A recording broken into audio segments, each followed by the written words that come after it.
விழுப்புரம் மாவட்டம் வேடம்பட்டில் மாற்று எரிசக்தி பொருள் தயாரிக்கும் நிறுவனத்திற்கு சீல் வைத்து அதிரடி நடவடிக்கை எடுத்திருக்கிறது அம்மாவட்ட நிர்வாகம். இது தொடர்பான கூடுதல் விவரங்களை வழங்குவதற்காக இணைகிறார் எமது செய்தியாளர் கோபிநாத். கோபிநாத், வணக்கம். இந்த சம்பந்தப்பட்ட நிறுவனத்துடைய பின்னணி என்ன? மாவட்ட நிர்வாகத்துடைய இந்த நடவடிக்கைக்கு எதன் அடிப்படையில் எடுக்கப்பட்டிருக்கிறது? விரிவான தகவல்கள்.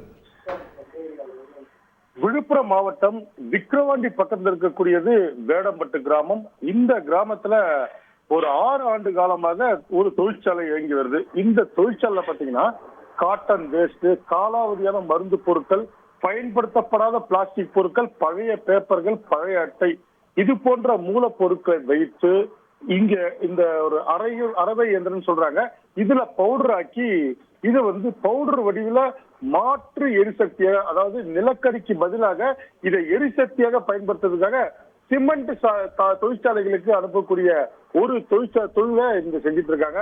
இதுல ஒரு நாள்தோறும் 40 டன் எடை கொண்ட பவுடர் சிமெண்ட் தொழிற்சாலைக்கு அனுப்பப்படுவதாக தகவல். இந்த தொழிற்சாலை இத்தனை ஆண்டு காலம் மாசு கட்டுப்பாட்டு வாரியம் முதல் அரசின் பல்வேறு சான்றுகளை பெற்று தொடர்ந்து நடந்தது.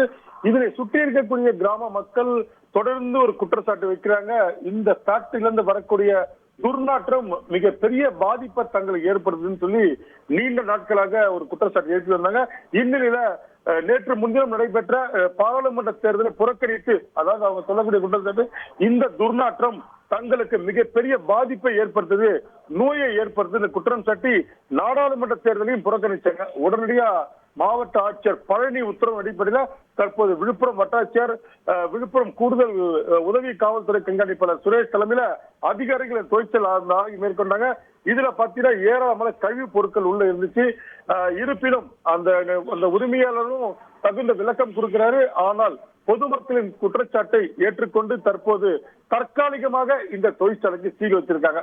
இதுல இருந்து துர்நாற்றம் வீசும்போது இன்னைக்கு மட்டும் பாத்தீங்கன்னா மொத்தம் 28 பேர் முண்டியம்பாக்கம் அரசு மருத்துவமனையில துர்நாற்றம் வீசியதாகவும், வாந்தி ஏற்பட்டு குமட்டல் ஏற்பட்டு தங்களுக்கு பாதிப்பு ஏற்பட்டதாக 20 பெண்கள் உட்பட 28 பேர் முண்டியம்பாக்கம் அரசு மருத்துவமனை அனுமதிக்கப்பட்டு ஒருபுறம் அவர்களுக்கு தீவிர சிகிச்சை அளிக்கப்பட்டிருக்கு.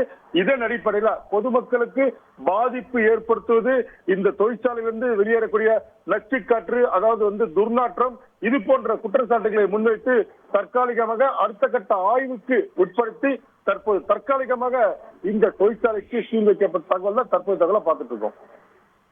உங்களோட விரிவான தகவல்களுக்கு.